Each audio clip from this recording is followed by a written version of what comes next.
This is session 3B on mortality improvement. We have a couple of outstanding presentations this afternoon. First of all, I'd like to introduce myself and the first speaker. I'm Larry Stern. I'm a sole practicing consulting actuary and reinsurance intermediary located in Charlotte, North Carolina. I'm a life guy. I have over 48 years of experience in the life insurance industry, having worked for direct writing companies, a global consulting firm, an offshore reinsurer, actually lived on Grand Cayman Island for a year, and finally in private practice for the last 17 years. I consult to the SOA on mortality and longevity issues, and I am a current member of the SOA Mortality and Longevity Strategic Research Program Steering Committee, which is a mouthful. Our first speaker this afternoon is Frank Chang. Thankfully, he has an Americanized name. He's the assistant professor of Fang Chai University in Taiwan. His professional interests focus on the actuarial model and liability valuation for social insurance, health care, and unemployment insurance. He's been honored with awards for his contributions to teaching and research on actuarial science, and his paper is Does Migration Result in Mortality Improvement? A Case Study in Taiwan. Frank? Thank you. Hello, everyone. I come from Taiwan. Here is my research title, Does Migration Result in Mortality Improvement? It's a case study in Taiwan. Here is another two authors. One is Jack Yu, come from Taiwan, and Wen Chen. Okay. I will first introduce my motivation and do some literature review and the empirical analysis, and finally, my conclusion. Okay. Generally, there are three important aspects in the recent mortality study. First, mortality slope. Okay, just like the mortality rate varies with the age, and the second is time trend.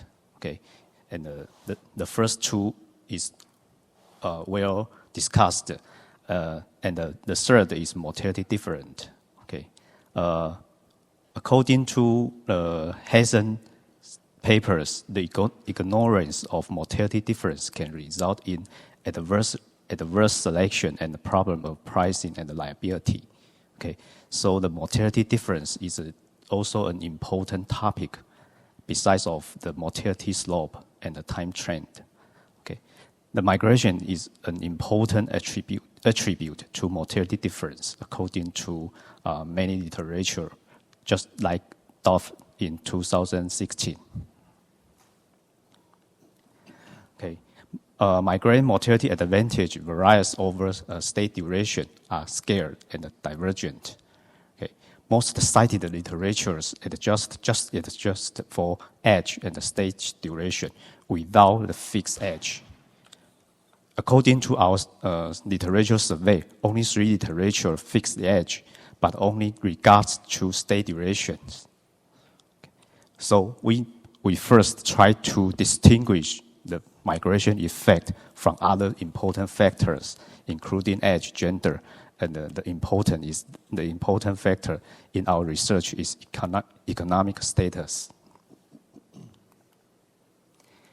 Let me introduce the National Pension Insurance in Taiwan. It's launched in 2008.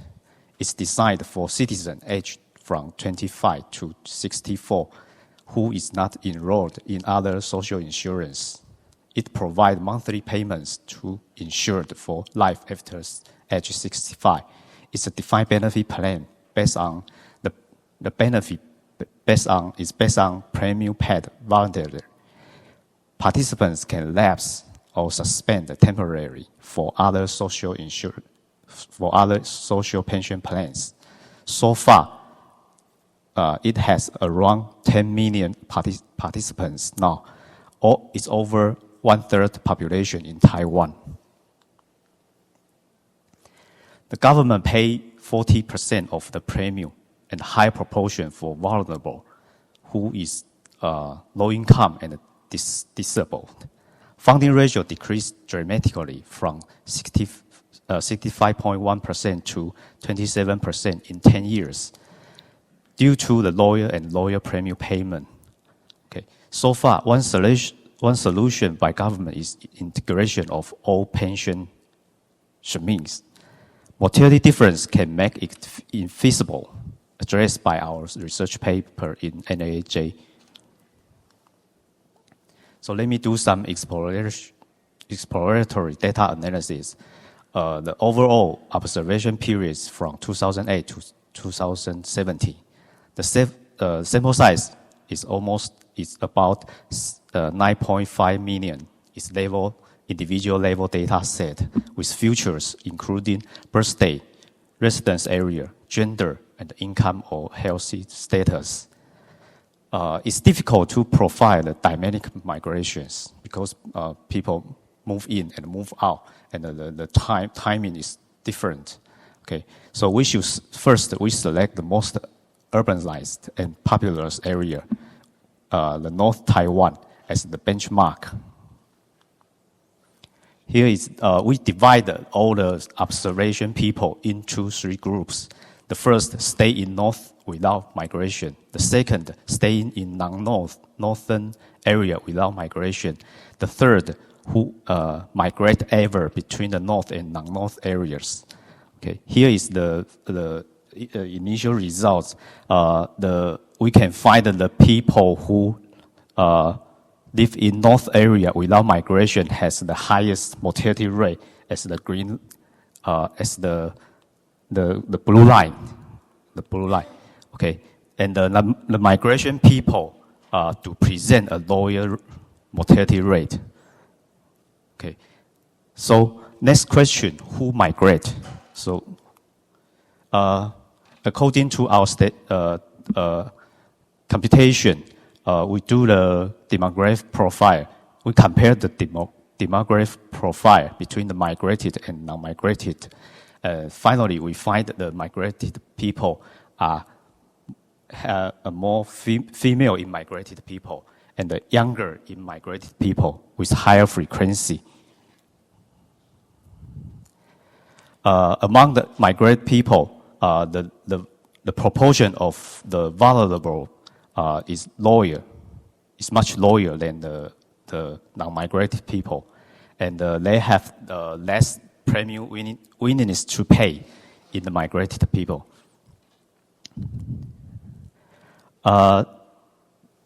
So then we compare the migrated people and the non-migrated people with the three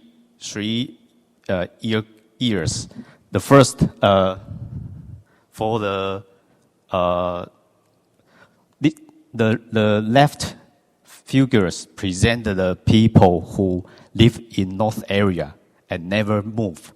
So we can observe that the mortality pattern or mortality improvement phenomena in the north area people, and also the mortality improvement in the non-north people.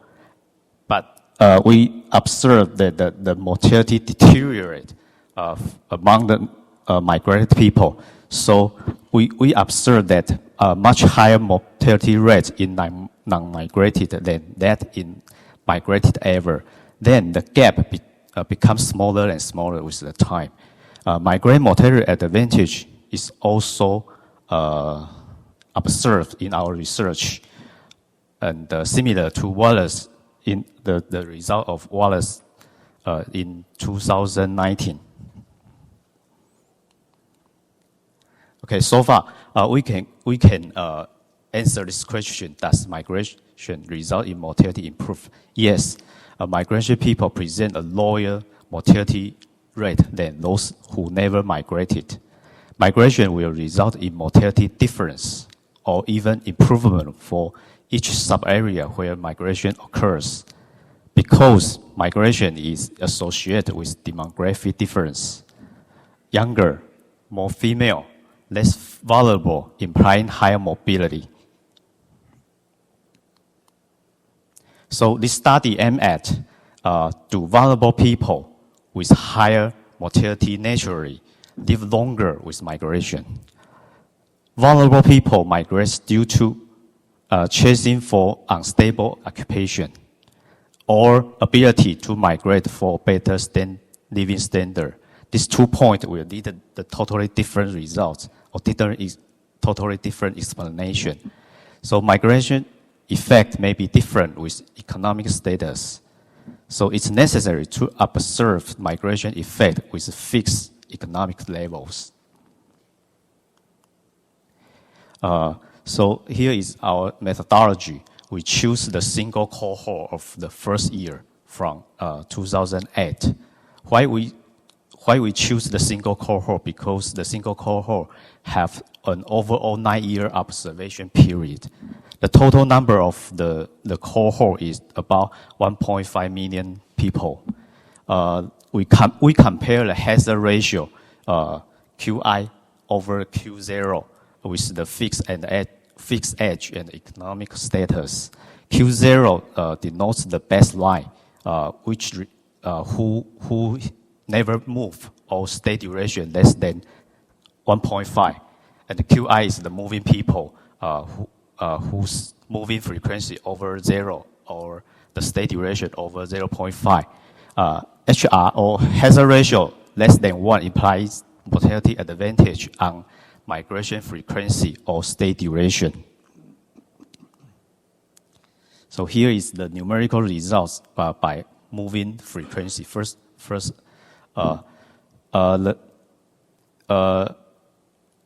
you can observe that for each case, no matter vulnerable or non-vulnerable, the hazard ratio is less than 1, which implies that vulnerable people with migration live longer than those without migration. Okay, this is the first discover from our research. Second, migration advantage in non-vulnerable is higher than that in vulnerable. Okay, because overall for example this one, the non-vulnerable, the hazard ratio of non-vulnerable is less than the vulnerable. Okay, but overall the hazard ratio is less than 1. Okay, so the migration effect is different in vulnerable and non-vulnerable. The second index is state duration. You can observe more uniformly results. Overall, vulnerable people live longer with stay duration in urban area. The second point is the migration advantage in non-vulnerables is higher than that in vulnerable. Then, migration advantage does not wear off over the time.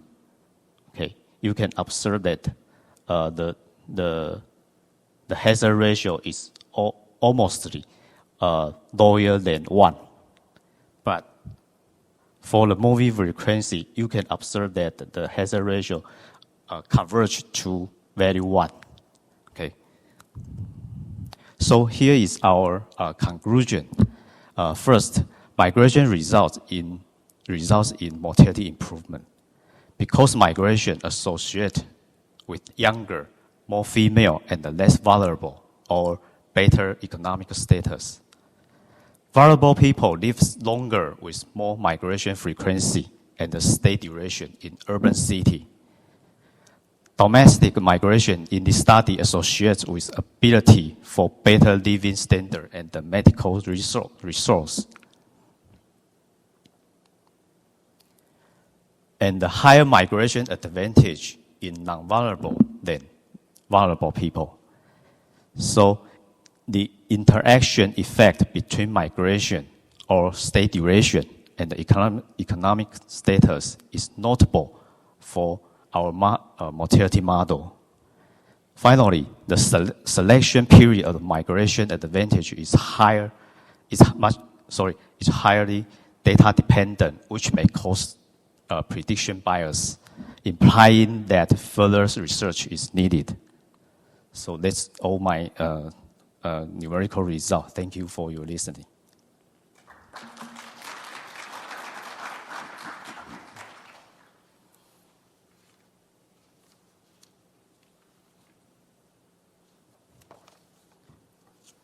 We're going to hold the questions until the end.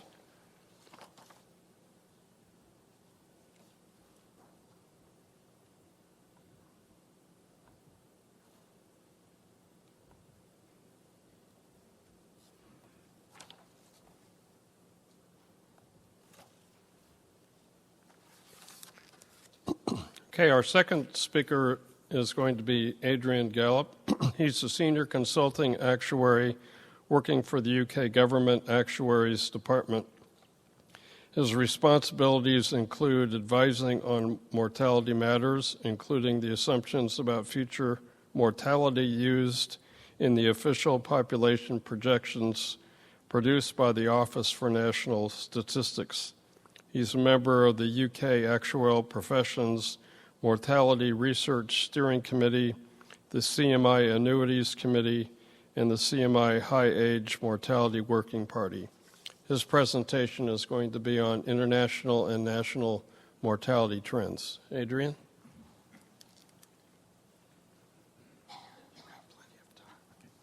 Okay, thank you, Lloyd, for the introduction, and thank you for the invitation to speak here. This presentation kind of builds on some work that we started, a small group of actuaries started in the UK about 4 years ago, 2017 or so, looking at why mortality rates in the UK were not improving as fast as they had been over the period 2001 to 2011, and whether that was happening in other countries and what the possible reasons for that were. Okay. Speak up. Yeah. Okay. So. Is that better? Okay. So the presentation that I put on the website is actually longer than the one I'm going to give now, and that's the one that I gave, the last presentation that I gave, but since then I've tried to update it with some new, more recent statistics and so on, and also shorten it a bit for this presentation. So that just to acknowledge there was a lot of input from lots of other people, mainly Brian Ridsdale at the Institute of Faculty of Actuaries, and also people at the Office for National Statistics, people in the US and Canada, and other countries as well who've sent us ideas as to why these slowdowns may be happening in various countries. So as I said initially, the driving force for this was that the UK and the US were seeing slowdowns in the longevity improvement since 2011. Was that happening anywhere else? Was this a blip or was it a trend? I say when we started doing this, it was about in 2017, so it's only been happening for 1 or 2 years, but in the UK at least, and in the US it has been carrying on for the past 6 or 7 years. Was it happening in any other countries? And what are actuaries and demographers and others doing about it, if anything? So just to give a bit of context, these graphs show the period life expectancy at birth between 2001 and 2016 for a variety of countries. You can see that in some of the countries at least, once you get up to past 2011, there's been a much slowdown in the increase in mortality. This is the US. It's also happened in the UK and other countries. It's particularly possibly more obvious on the for females than for males. So in order to kind of compare what was happening in the first decade of the 21st century and onwards, we chose a method just looking at fitting trend lines to the period life expectancy at birth between 2001 and 2011 in each of the countries we looked at. And then fitting another trend line from 2011 to the latest year that we have data for. This is just using a basic linear regression, so it's nothing very high-powered. And we looked at countries, mainly high-income countries in Europe and also some other countries elsewhere in the world. So just looking at the UK in particular, this was the increase in period life expectancy between 2001 and 2011 for males. And if you fit a trend line to it, you see actually you get a pretty good fit. The fit there is 0.99 for the correlation. It's almost a straight line. But once you get beyond 2011, 2011, this is what happened in the UK. There was certainly a flattening off in the increase in life expectancy, and there was a decrease in 2015. So if we then fit a trend line to that one, you can see it's a much flatter line.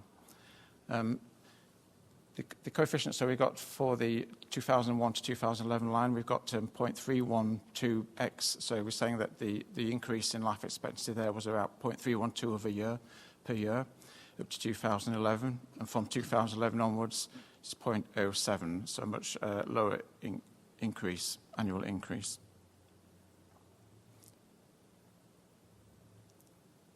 Sorry. So we've done fitted similar trend lines to a whole range of countries. The data source that we use for most of these countries is the Human Mortality Database. For those of you who don't know what that is, it's a group of people, we're usually in Berkeley, who collected data from the national statistics offices of a lot of countries around the world.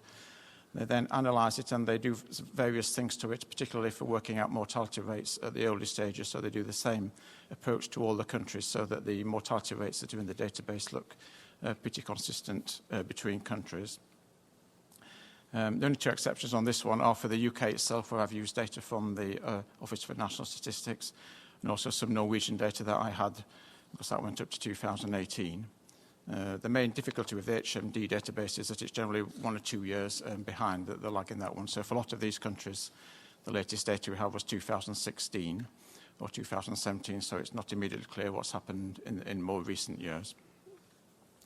So if we give a bit more time, I'll have a look at the data from National Statistics Office and see if that looks showing similar patterns and if they've got any more recent data than shown in this table.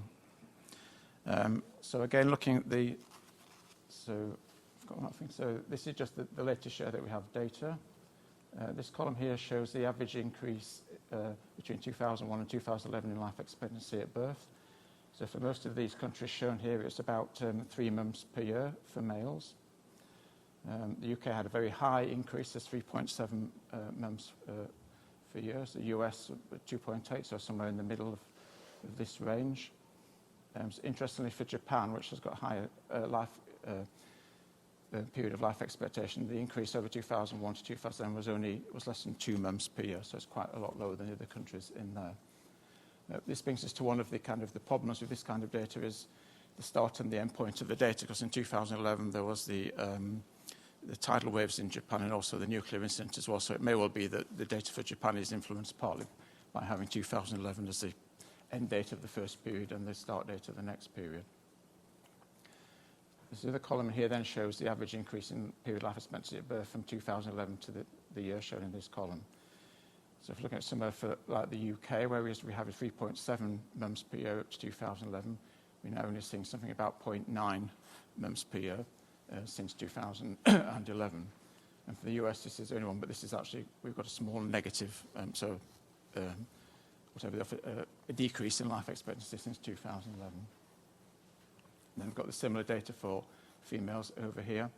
And then the data in the pink columns are showing what the increase was up to 2011 compared to the increase from 2011 onwards. So where this is pink, that means there's been a slowdown in the rate of increase. And so the only countries which really have been showing an increase, a larger increase from 2011 are Japan, which is for both males and females, Norway for males, and Finland. So some of the Scandinavian countries have been showing a continued increase since 2011. Again, I think you see here that the UK and the USA have both got very high falls in the difference between the first 10 years of the decade and thereafter.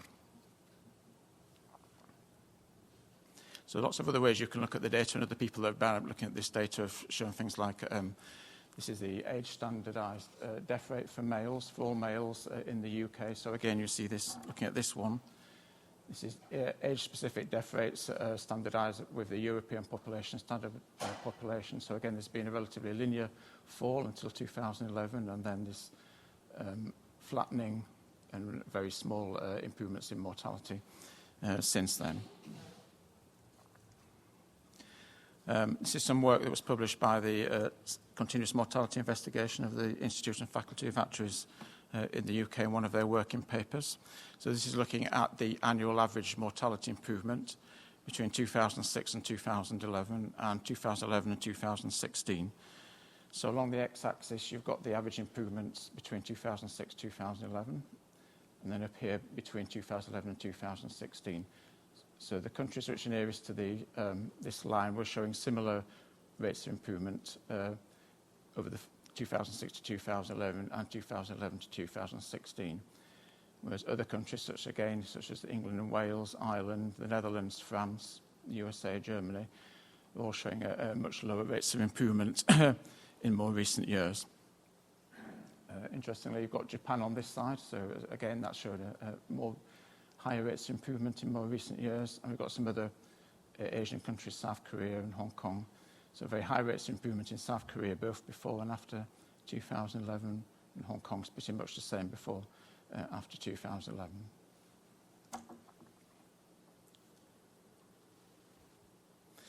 So this is another way of looking at the data. So here we were looking at the increases in life expectancy for over five-year age groups by over 5 years, ending in each of the years shown in the different colours. So I'm trying to interpret this one. You see here that this is the rates of improvement, rates of increase in partial life expectancy between these ages. So that this is the amount that between these two ages that have added to the increase in period life expectancy at birth over the 5 years. So there's some very high rates of increase over here in the more recent years, 2006, 2011.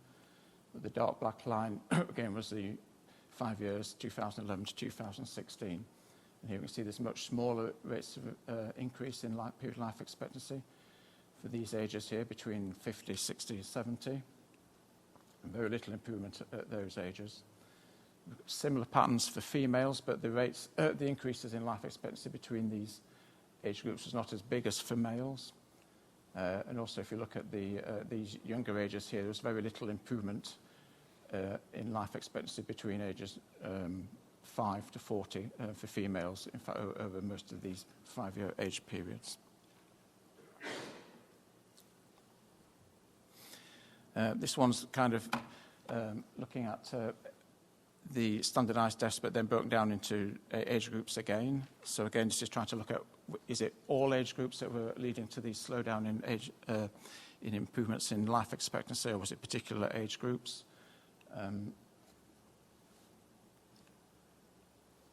So again, so here we can see for males, most age groups they were improving for the first few years, from 2001 to 2006, particularly large falls for those aged 65 to 79. But once you get up towards 2011, there's been a relatively flattening off for ages 80 and over.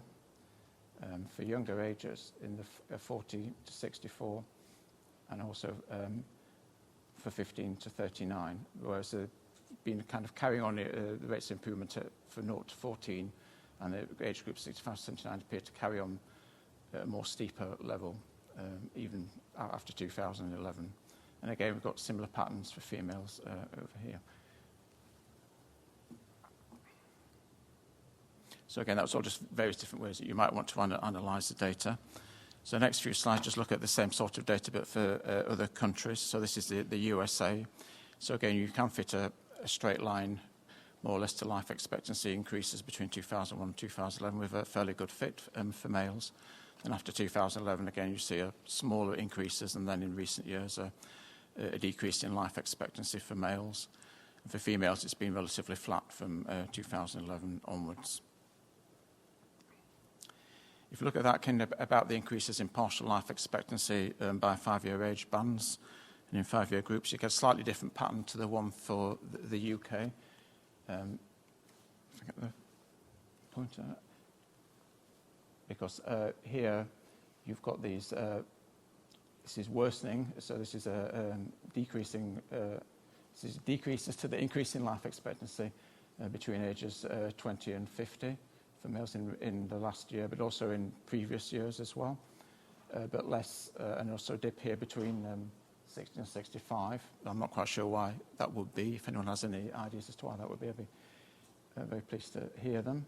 But at older ages, there doesn't seem to be this fall off that there was in the UK. So, and similar, again, patterns for females over here with decreases in life expectancy from younger females, but relatively similar increases in life expectancy due by mortality improvements at the older ages. So this is a different pattern into why the life expectancies in the US have been flattened off or started decreasing to what's happened in the UK.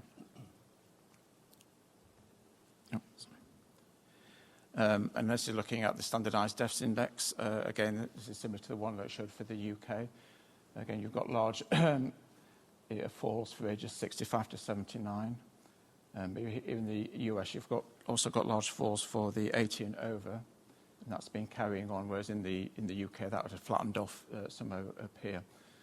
But again, this is showing basically that the main drivers of the decrease in the US are at the age groups of 15 to 39 and 40 to 64, and this large increase in deaths age 15 to 39, which is the kind of increase from opioids and external causes and so on. And again, you've got similar patterns for females. So again, it's just saying that although there have been kind of similar falls in life expectancy in different countries, it's not necessarily the same reasons in all these countries. Just a few more countries just to see what's happened with their life expectancy. So for France, which is another one that has experienced quite large slowdowns in recent years, but theirs didn't really start till around about 2014. Until up to then, there was a relatively linear increase for both males and females. Spain, similar again, that really start off till about 2014, and there's been relatively less decrease. Sweden, so one of the Scandinavian countries, again showing slightly different patterns. And in Sweden, if we look at kind of the contribution in the increases in life expectancy for 5-year age bands, we see, I think, a different pattern to the US and to the UK, because here it seems more that the falls have been relatively similar over any of these 5-year periods, at least for people in their middle ages and at older ages. So it doesn't seem to be that any one particular age group has been experiencing larger or lesser decreases than the other ones, but it's more spread evenly over all the age groups. So again, just to say a different pattern again for different countries. These are the results for Canada. So this is just showing the increases in average life expectancy in the beneficiaries in the Canadian social security system, so age 65, 75 and 85. So in Canada it looks as though there have been falls for age 65 and age 75, but at age 85 generally the life expectancy seems to have kind of stabilised, so it's not been increasing very much, it's not been decreasing either.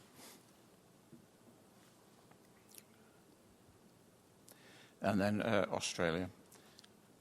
So again, it's not just European countries that have been seeing these falls in the increase in life expectancy, but quite a lot of other high-income developed countries around the world. So the one exception again was Japan, where this actually looks as though there have been increases in life expectancy since 2011. But as I said earlier, that may be partly an artifact of the data, choosing the breakpoint at 2011. So there have been lots of kind of reasons put forward as to why this slowdown may have been occurring. I just want to go through some of these briefly in the presentation. So there's things like seasonal factors. Is it excess warm winter mortality? Lots of countries in the Northern Hemisphere have higher mortality in the winter than on average over the whole year. And is it things like to do with flu epidemics and so on? What can we tell from looking at causes of death? So there's the causes of death at working ages between 15 and 64, the main age group in the US that's been causing the slowdown. Looking at cardiovascular, circulatory and stroke mortality, deaths from dementia, Alzheimer's diseases, and the lifestyle drivers, behaviours, so what's been happening with smoking and obesity. In one or two of the other talks earlier this morning, people have been talking about the differences between socioeconomic groups within a population and deprivation. And particularly in the UK, there's been a lot of talk about whether austerity has been a major factor in causing the slowdown. So just going to, the next few slides, just look at kind of each of these in turn relatively briefly. So looking at kind of seasonal mortality, this is data from a group called MOMO, and these people collect mortality data from a lot of European countries, and they analyse it, and they show the mortality rates by weeks during the year and against what the average baseline would be. And basically the thing from this one is that there have been 3 years, so 2013, 14, 16, 17, 17, 18, where there's been quite a large increase in excess winter mortality compared to what we might have expected, looking at the kind of averages over, I think they said the average is over 5 years. And if you look at kind of individual countries, then Scandinavian countries normally experience lower excess winter mortality, which we might expect because they get harsh winters most years, and they're kind of ready for it and prepared to do for it, whereas in the southern countries, so Spain and Portugal, their mortality rates are often higher. So some people are arguing that the flu epidemics, that kind of thing, are one of the main drivers. And certainly in the UK, there have been some years where the flu vaccine that's available generally free to people aged 65 and over has been more effective than in other years. So basically, where we've had these years where we've had high mortality rates, the flu vaccines tended to be less successful than in the other years. So looking at kind of mortality at working ages, so this is probably data, you'll know more about this kind of data than I do, but this is just some data on mortality rates from opioids in the United States, suggesting that mortality rates from opioid drug overdose increased by 27.4% in 2016, so it's a very high increase. I guess there'll be some more recent data than that, and it may well be that it's been slowing off, I don't know, but again, if anyone's can tell me about that would be very interesting to know.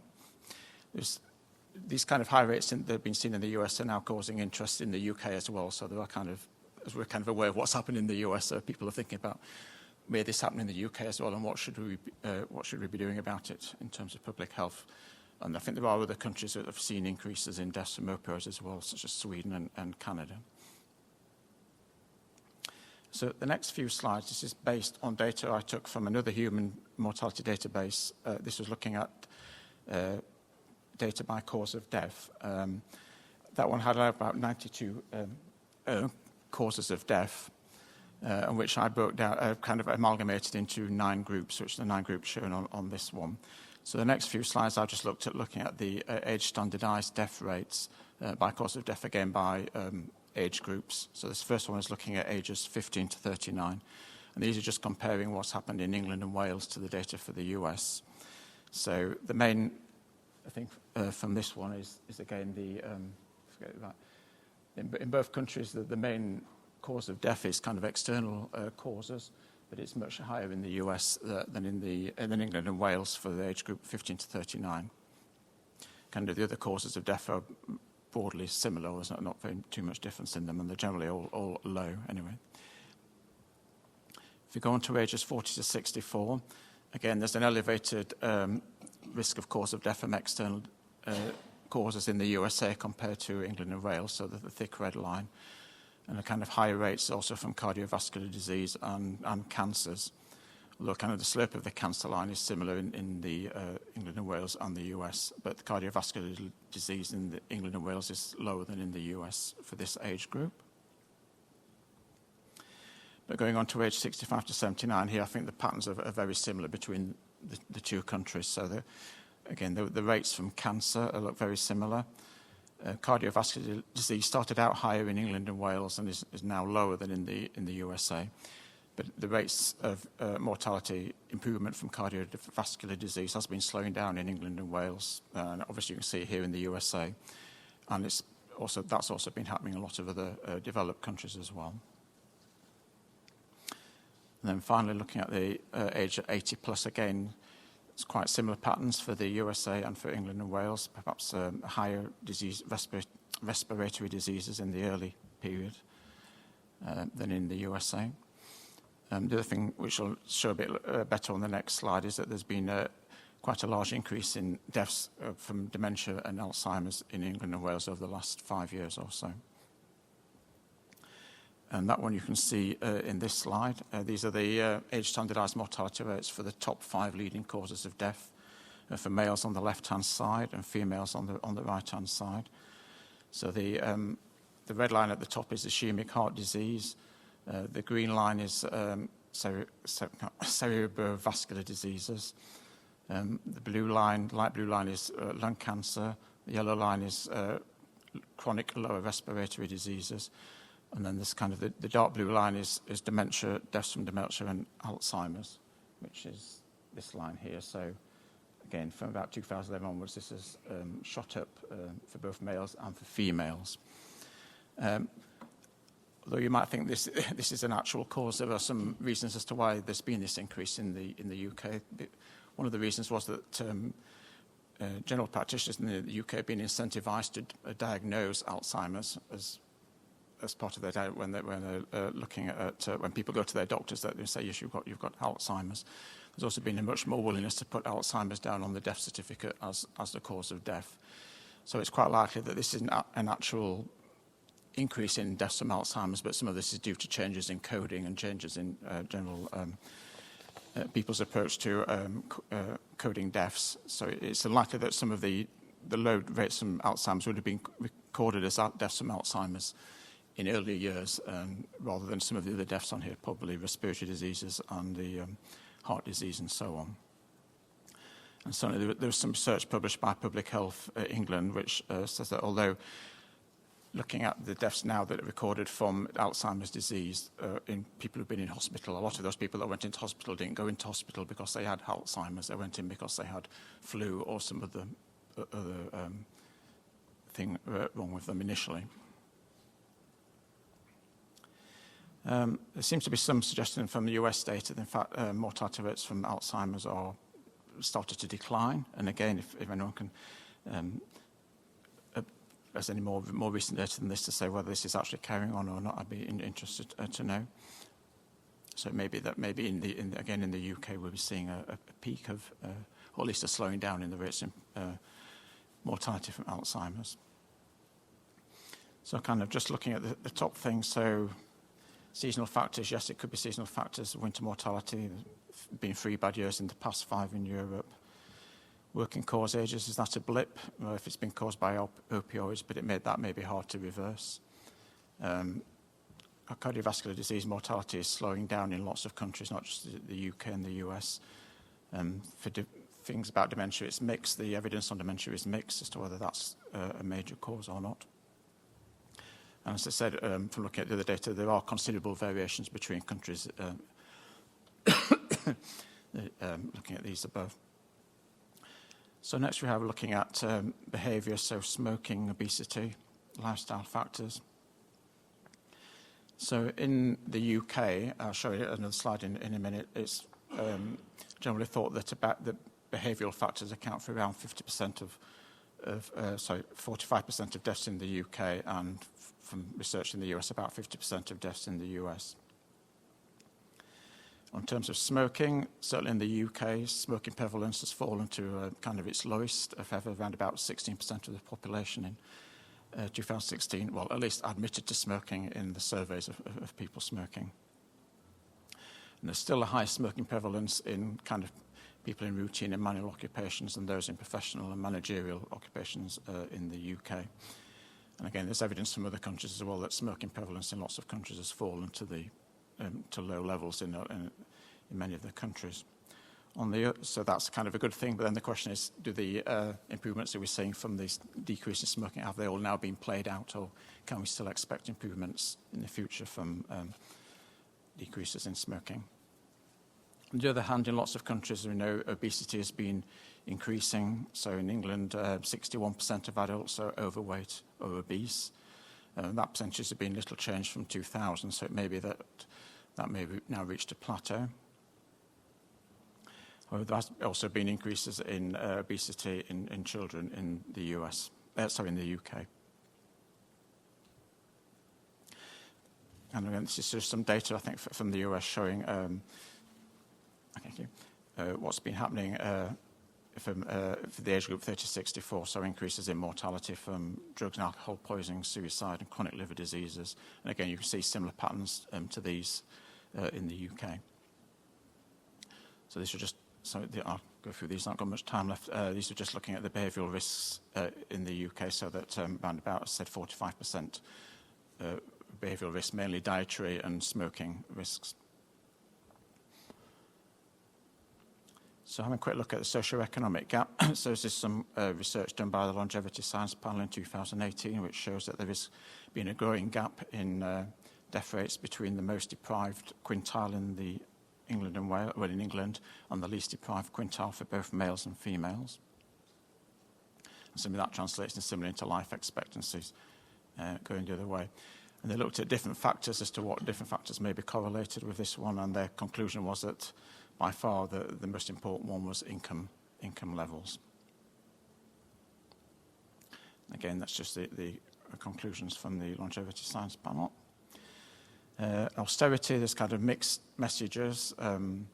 Say in the UK, people have argued that austerity has had a big effect. People have got maybe less income. Also, there's been less money going into medical research and so on, social care, healthcare. But although this is kind of has been a correlation, it's not been proved anywhere that is a causation.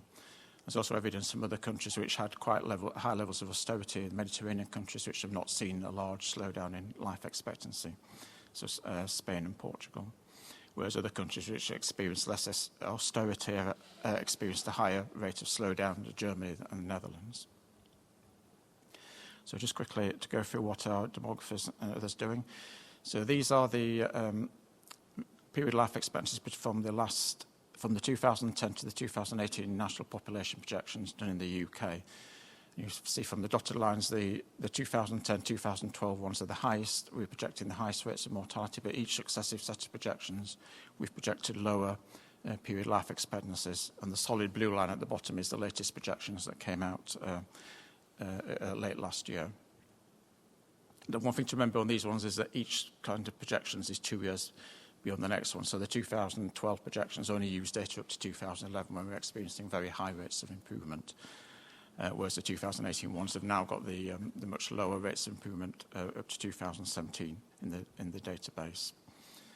And again, just going back to the pictures I showed at the beginning of the trend lines, you can see the kind of the fall of the squares on this side are just showing the 2012 based projections, what the period of life expectancy in 2030 was and how this has fallen with each successive projections. But here we were still below the trend line, and now we're still above the trend line, but we're kind of moving towards it. And similarly, the projection model produced by the CMI, the Institute of Faculty of Actuaries sponsored model, has also similarly been showing decreases in life expectancy. This is cohort life expectancy at age 65 with each successive model that they publish. They publish a new model every year, which uses another year's historical data as the input data. And there's been quite a large fall between the 2017 and 2018 based models. This is a successive projected period life expectancies from the US OSDI. Again, in Sweden, population projections. So I'll just go back there. So again, demographers and others are now projecting lower increases in life expectancy generally, so are taking account of this slowdown in life expectancy. But just to kind of end on a slightly more optimistic note, there is some evidence. This is data published by the CMI, which is trying to estimate what the it's got actual improvement. If I can get my thing to that for various years, and then what their estimate is for what the overall mortality improvement will be in 2019 compared to 2018, which is this solid black line on here. So it's looking as though the data for 2019, at least in the UK, could be much more optimistic, and we could be seeing a quite large increase in life expectancy. And similarly, this is some data from Sam Gutterman's US data. I can't read the thing all out, but again, this is suggesting that the most recent data in the US is also suggesting that there could be some quite large improvements in mortality in the US based on the last 4 quarters worth of data. So just a bit conclusion. So longevity improvements have slowed down in lots of countries. There's a lot of potential causes, and it's unlikely that any single one of these is the only cause. I'm sure lots of these causes are happening, but to different extents in different countries and acting at different age groups. there are different improvement rates between the population as a whole and between insured populations and pensioner populations. So in the UK at least, those members of occupational pension schemes appear to be having higher rates of improvement at the moment than the population as a whole.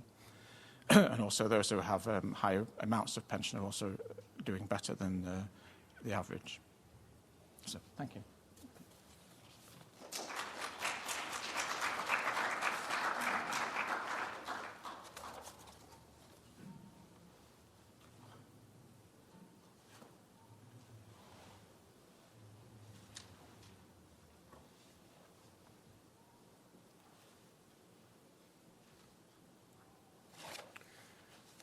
I want to thank Frank and also Adrian on their presentations. And as a way of introducing the discussant, and then we'll open it up for questions after Al gets through with his discussion. Al Klein is principal and consulting actuary at Milliman. His primary responsibilities include industry experience studies and helping clients with mortality, longevity, and underwriting-related issues. He recently spoke to over 500 medical directors in Mumbai, and I'm sure there aren't too many actuaries that can claim this credit. He's a member of the SOA Mortality and Longevity Strategic Research Program Steering Committee, and Al's going to have some comments with regard to Frank and Adrian's presentations.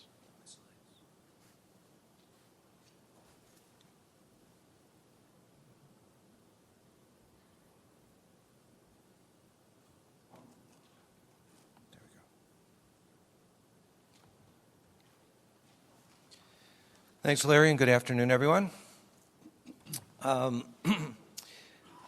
going to try to provide you with some information here or comments that will hopefully spur some questions for our speakers.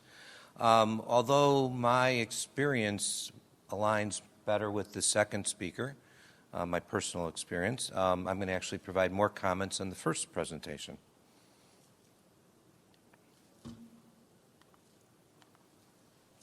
All right, so in terms of migration, I'm going to provide you with an introduction, some definitions, important issues related to the paper itself, some other considerations that may not have been thought of in terms of the paper that will apply not just to this paper but other work on migration, and then some suggestions specifically on this paper, as well as providing concluding thoughts. Now, I did not get to see the presentation slides in advance, so most of my comments are on the paper itself.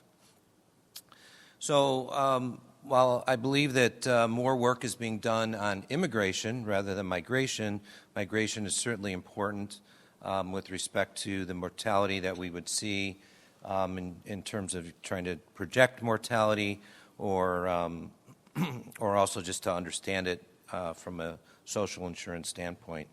I think the paper does give us a really good start on that, and the authors provided some really good suggestions within it.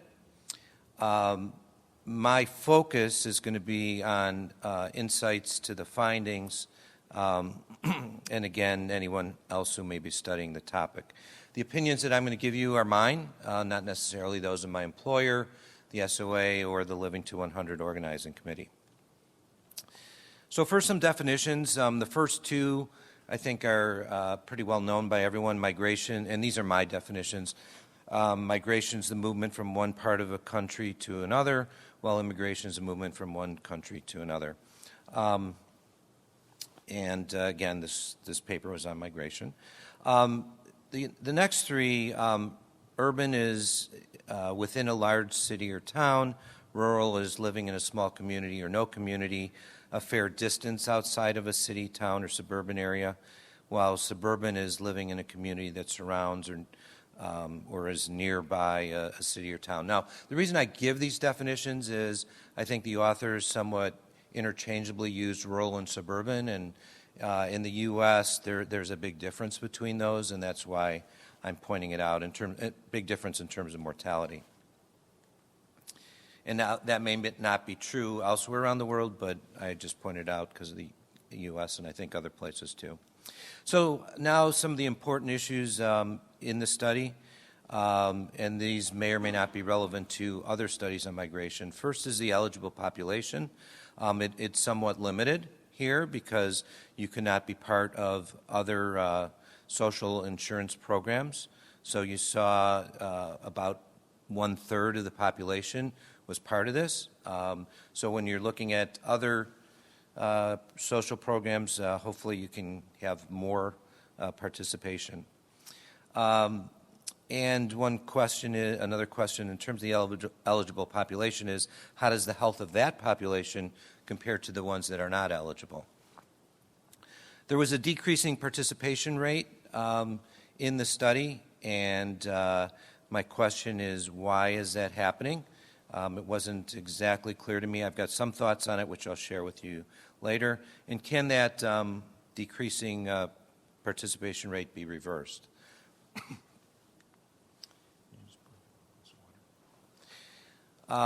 What's the right level of disability and income level that the government should support? That's a big question. And how much can they support, and should that change over time? Thank you.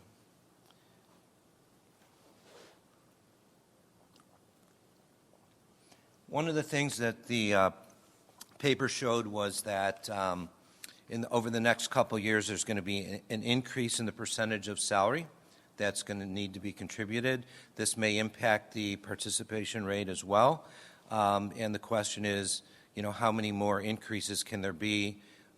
Certainly, these increases are needed to have the program sustainable, but it cannot continue to grow indefinitely, or the program will probably implode.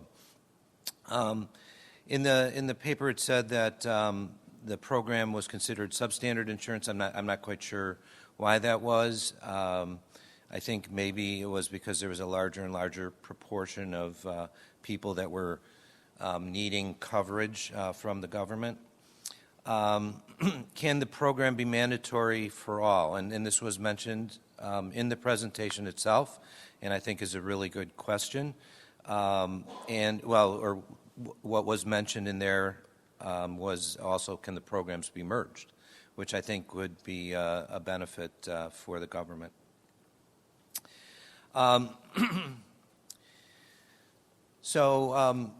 Here are some other considerations that, again, could be used either for this paper or potentially other studies on this. The paper mentioned a slow economic growth and that income levels were flat. Well, if prices keep going up for goods and there's a level income, it's going to be very hard or harder for people to continue the participation rate, and even if it's increasing, which it is, that we may see larger dropouts because of that.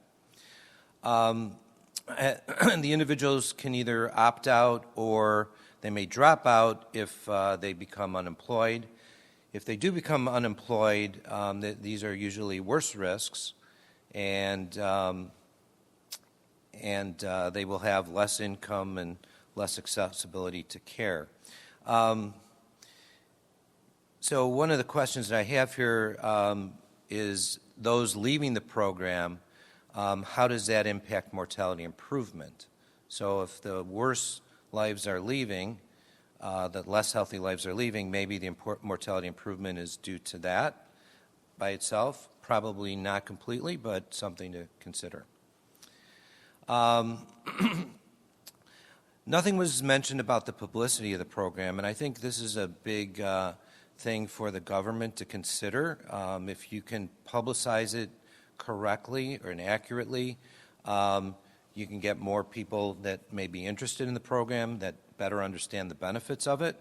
And maybe I'm suggesting here maybe even a simple tool that the average person can use and see what the benefits are could help the programs be sustainable. The low interest rate environment was mentioned in the paper as well, and that's likely here to stay. We may even see negative interest rates, as some of you know. And I don't know what the impact of negative interest rates would be here, but I would imagine that it will have some impact. The migration mortality rates, in my opinion, would start off worse because of all the stress and the culture change and all that, although we did not see that. They did not see that in the data. They actually saw, I think, better mortality rates all along. I was surprised that it didn't dip and then get better. And migration mortality is going to be impacted by population density, pollution, access to health care, cultures, whether they get better or worse, as well as the ability of the individual to acclimate to their new surroundings. And I think moving from less healthy to healthy and vice versa will have some differences, but again, I would have expected a dip and then improvement. So some suggestions specifically to this study, if it's going to be done again. I would like to see a split between the vulnerable group, which includes both low income and disability, because I think those may have some differences in mortality.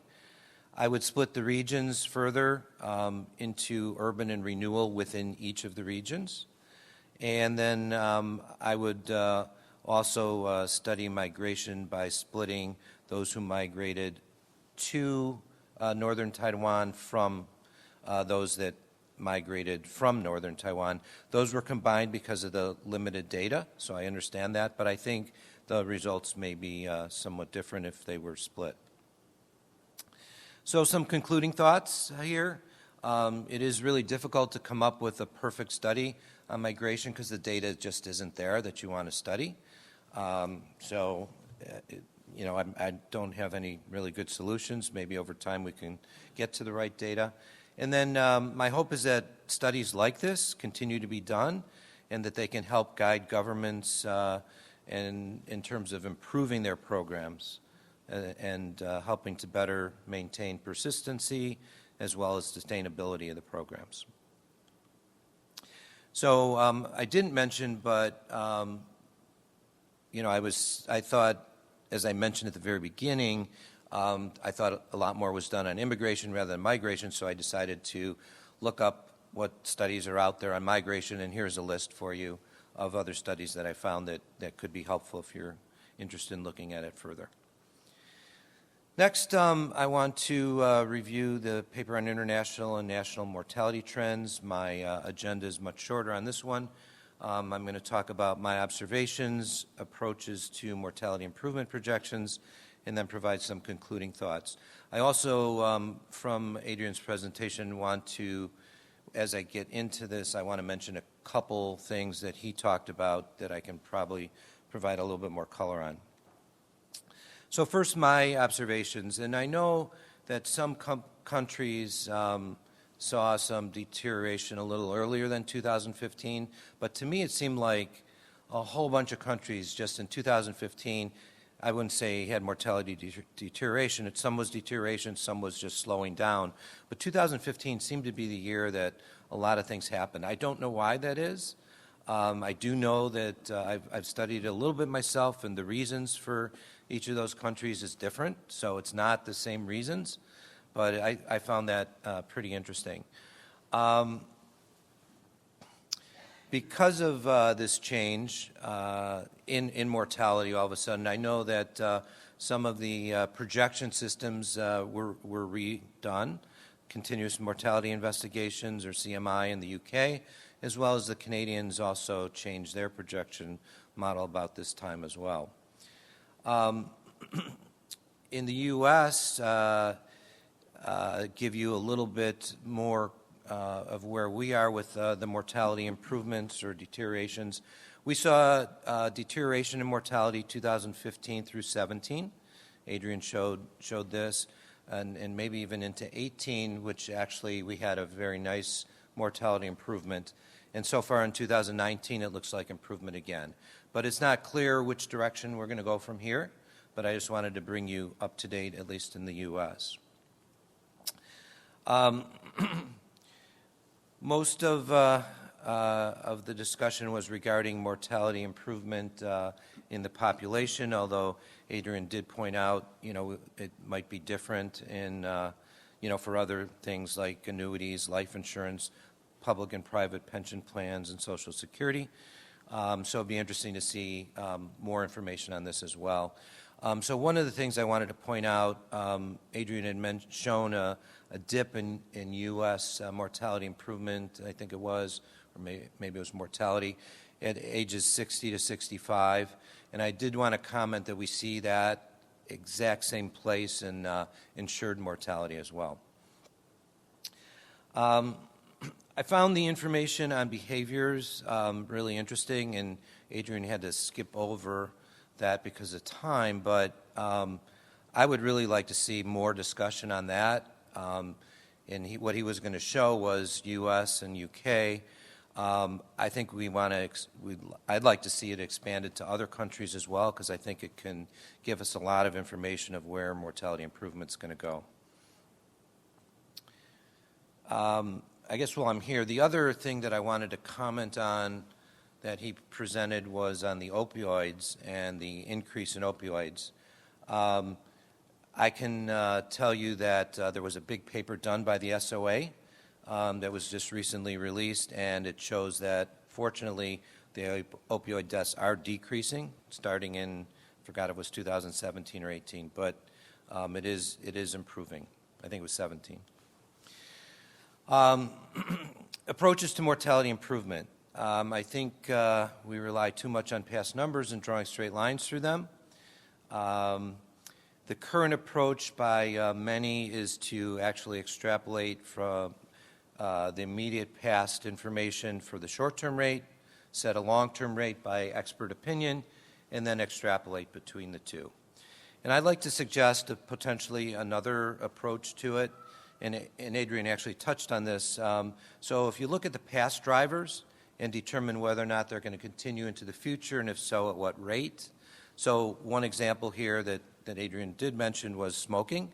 We've seen a lot of decrease in prevalence of smoking over time, and we've seen a lot of mortality improvement from it, but will that continue in the future, or has it already played itself out? And then also take a look at what may happen in the future, and what will that impact be? So on the positive side, we're going to see immunotherapy and CRISPR. I don't have time to go into those, but happy to talk to you later about them. And then we also have increasing levels of pollution and stress on the negative side, and what is the level of impact of those. And there's more as well. So in conclusion here, I've personally been involved with a lot of this in terms of international research, and I do hope that it continues and it expands both in terms of the people involved and the research involved. And I think with this broadening of those and the learnings, hopefully we can see some best practices in that. So thank you.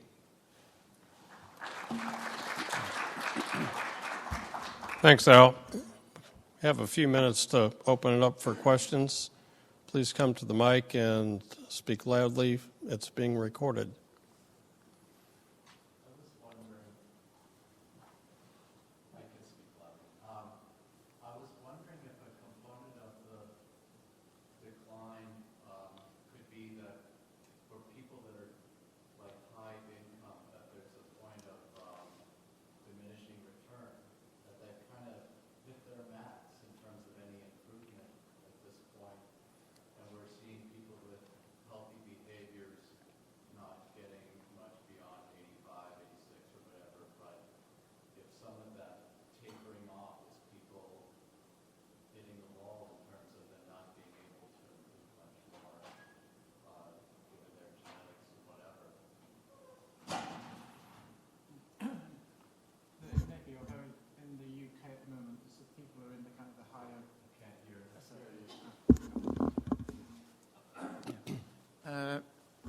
That may be to some extent, although in England and Wales and the UK, it's mainly the people who have got in the higher socioeconomic groups or less deprivation who have actually been experiencing higher rates of mortality improvement in recent years.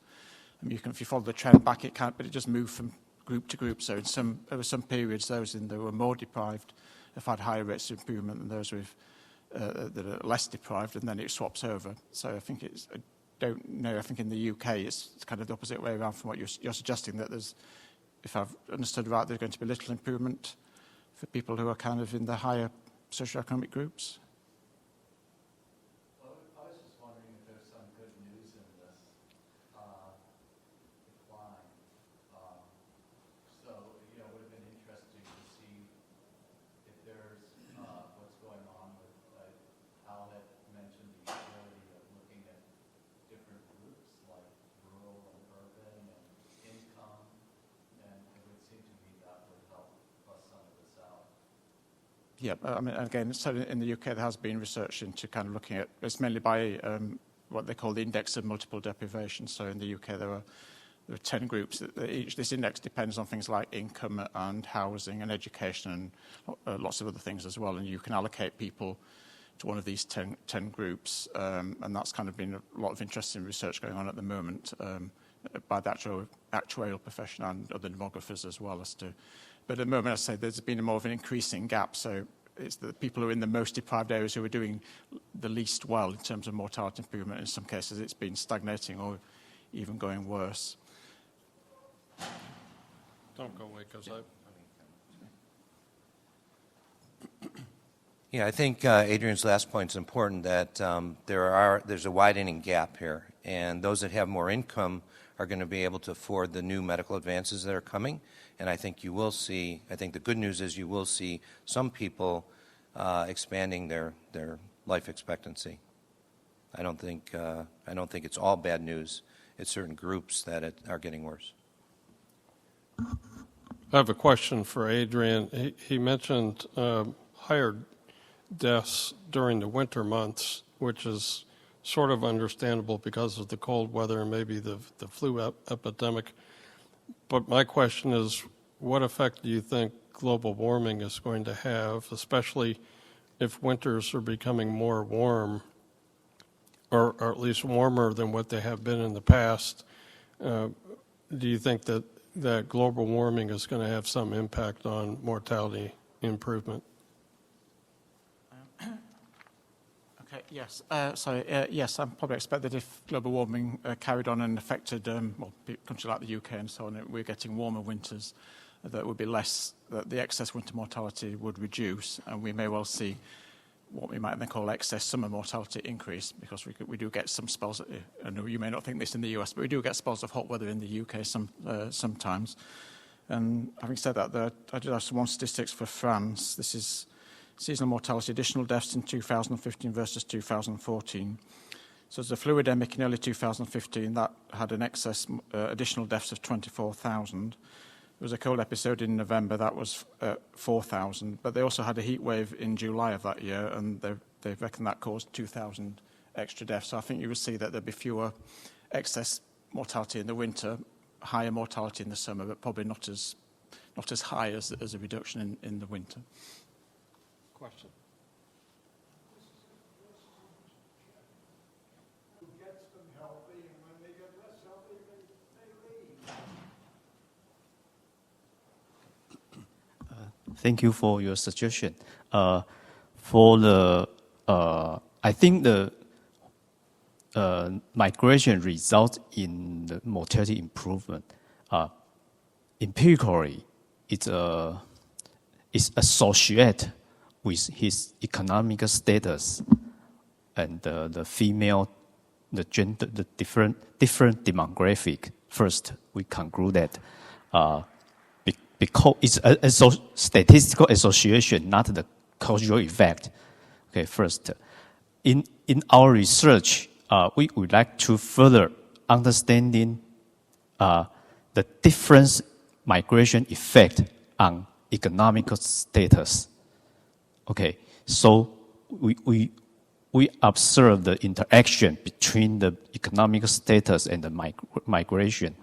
Okay, we finally find that migration effect is different between the economic status. Okay, of course, for many studies suggest that the migration advantage exists but disappear as time goes by.